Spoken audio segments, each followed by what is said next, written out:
Hi there everybody, Milo here for the Fellowship of Acoustics. Maico here for the Fellowship of Acoustics as well. Welcome back, good to see you again. Yeah, so today we have quite a unique Stratocaster to show you. We wanted to feature this guitar for a while. It's been one of our new arrivals as well. Yeah.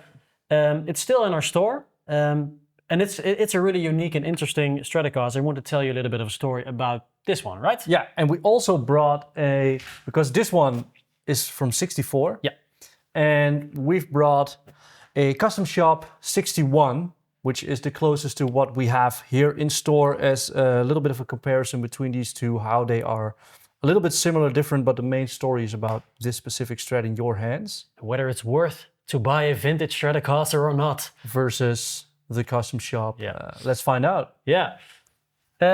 So I had to address the elephant in the room. The holes. The holes. What's happening here? Explain. I think this is the first thing we have to mention about this because you can say maybe it's been a bass guitar at one point.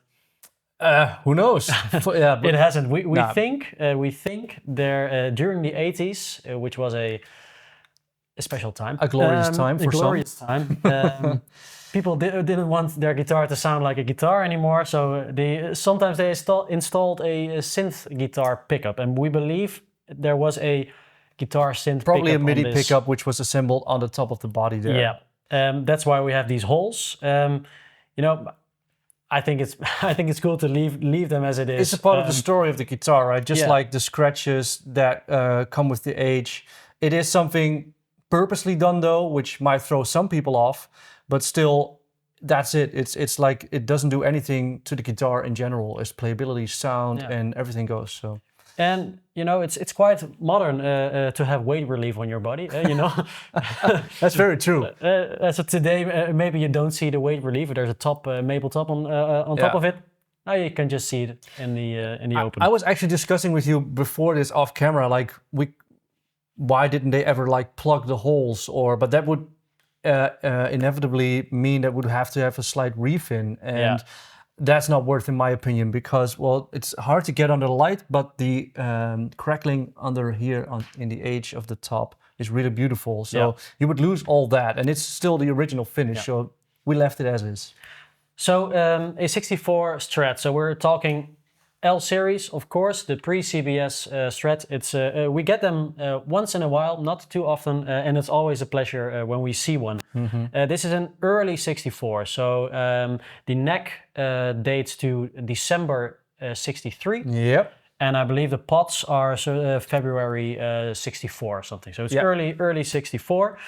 We have a typical 63 burst. You see this burst on a lot of the 63 Stratocasters. And what's interesting is this guitar came to Europe via Sweden. And we see that a lot with vintage Fenders because Sweden imported Fender guitars during the 60s, maybe the 50s as well. I don't know exactly. But when we see vintage guitars right now, mostly they came in through Sweden. Yeah. And they came in specifically through Hagström. Hagström, we know them as well as a manufacturer today, and they were the distributor. They imported these Fenders and distributed them. And they came in these very nice brown cases with a yellow interior. They look really cool. You get that. Which is uniquely to the European continent because of Hagström importing them in, right? Yeah, those cases. Yeah, that's right. Of course, we have an original three-way switch. Not a 5. That's a difference we get to later with the Custom Shop, but there is a way to sort of simulate a 5-way position by just nudging it in between.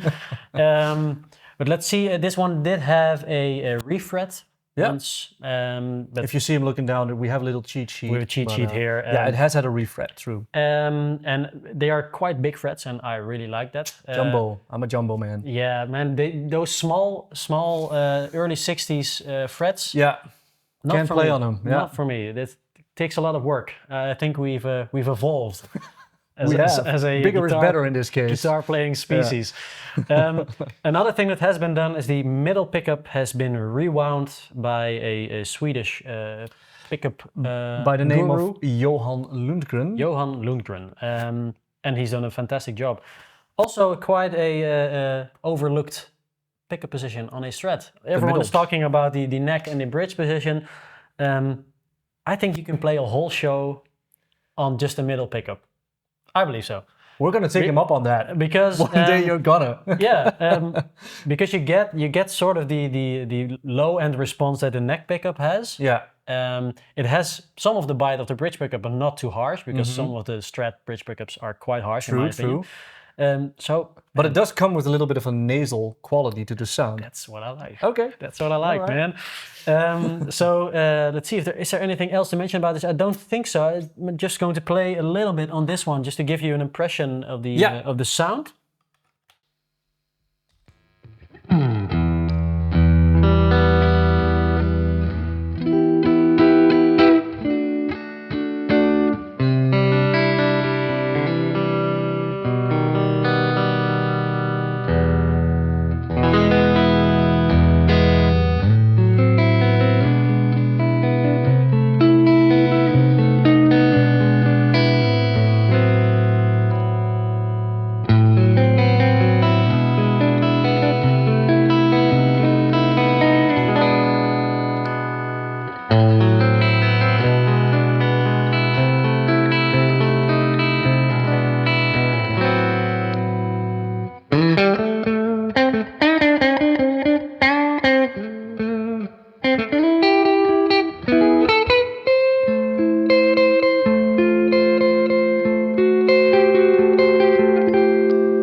Sounds good. Yeah, it sounds really good. And that middle pickup, right? Yeah, I agree. I do prefer the neck, but that's just sorry. Comes with the age. Yeah. Really fat sounding pickups, man. Yeah. Really beautiful. And what's really nice is that the middle pickup does blend really well with the original pickups, even though it had the rewound. So. That's right. It has, of course, it has some other marks next to the 4 potholes. We also have some interesting nudges here. I don't know if you can catch this, Laura. That's very hard to get, I think. We have detailed pictures of this on the website, so... and we have some extra demos on our demo channel as well. It's just a really nice 64 Strat. It sounds great. It has an interesting story. It's been through a dark 80s period, but that's all right, and we love it for that. So I think right now we're going to compare. Yeah, let's have a little look at Custom Shop. This guitar, and once again we chose this because of the similarities, and the similarities are plentiful. It's got an older body, it's got a maple neck with a rosewood fingerboard. 7 1/4 inch radius. 7 1/4 inch radius. I was going to say the radius is kind of the same. Of course, it's a custom shop, so it's been relicked. The same can be said for the neck. The fat Strat pickups are in here. Yeah. And like we mentioned before, it's got a 5-way instead of a 3-way switch. Yeah. So you've got those little in-between positions. Other than that, we're talking a fraction of the price of a real 64 Strat. Yeah, true. Because that is a very collectible guitar. Yeah. It's getting more and more expensive by the day. More expensive. Yeah. And this one's on the lower end of the price because of the little holes that are in it. But it's actually, you can find it on the website exactly. But this is, I think it's like a fifth of the price. So there's a big difference there. But still, you get a really well-built quality instrument. And let's have a listen, I think. Yeah, sure. Just see what it sounds like. Just give it to you. And maybe we don't disclose this often enough, but we're actually playing through a Fender Deluxe amp. And if you're hearing any drive, a little bit of drive, it's from the Strymon Deco that we have in front of us. And there's a Flint and a Riverside as well. It's a Riverside overdrive, but a little bit of reverb by the Flint. Yeah, and a so little not bit of from drive. the amp. No. Okay.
Also very nice in its own right, but to me there's a big difference actually. How would you describe the difference between the two? I think this one's more. I think it might actually cut through a mix sometimes a little bit better in that way, but because it was a bit brighter to me. Yeah.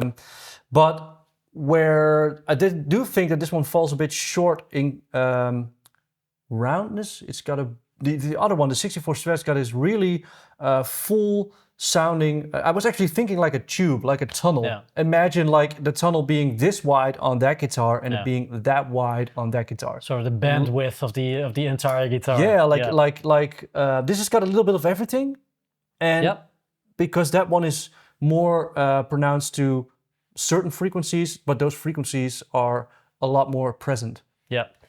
I do agree. I enjoy the sound of the 64 more. I believe it's hard to compare when there's a little bit of time between it, but I believe this one was a little bit louder as well. Maybe it's just the extra sort of low end that it produced. Yeah. It felt a little bit more alive.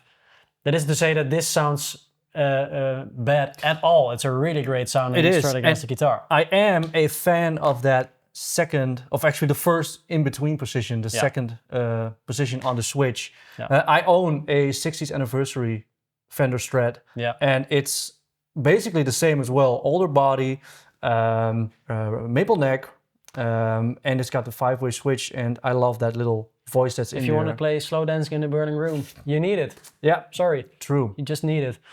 No, but I just wanted to mention, there's a lot of talk, of course, but do you need a vintage guitar? Do you need a 64 Stratocaster? Yeah. I believe you don't. It sounds great. This one sounds great in particular. Yeah, it does. It's but a really not every good one guitar. of them sounds as good as this one. There are worse sounding 64 Oh, Strats. you mean like that one? Yeah, true. Yeah, of course. So, as always, the most important thing is just to try them out yourself. If you feel a connection with this guitar, and then you feel a connection with the story of a guitar, you want to have that guitar with you for the rest of your life, then maybe it's worth the investment.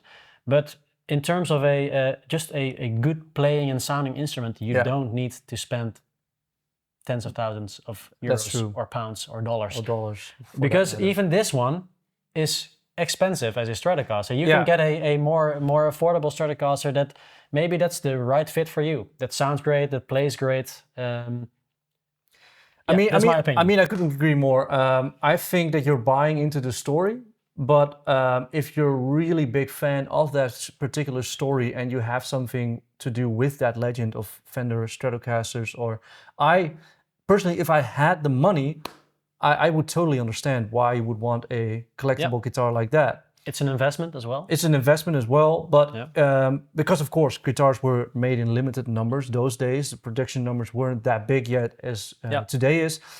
But from a player's perspective, like you mentioned, of course, this would fit the bill. It would, and probably a non-custom shop Stratocaster would also fit the bill for a lot of players out there. So I think it's just a connection that you make with a guitar, and I believe that when playing vintage instruments, it's easier to build such a connection. I think that's mostly it. And instruments make you feel something, right? So can the story, so that those can make each other better. We're all emotional beings, and when a guitar touches you, and the story touches you, and the thought of it being a vintage guitar touches you, then that's great, and you play better and you sound better. Yeah.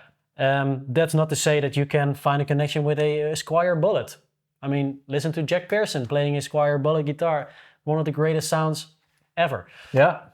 So I think we have to end the video. We can keep this. talking about this forever, of course, but I think we've discussed enough about these guitars, the differences, the similarities. in all of them, and we just wanted to share the story of this specific Strat with you all, and yeah, give you a little bit of an insight about what an old guitar like this can sound like as compared to a newer one. Yeah. So I will just say, all you need is 4 holes and the truth, baby. See you next time. Yeah, see you. Bye-bye. Bye.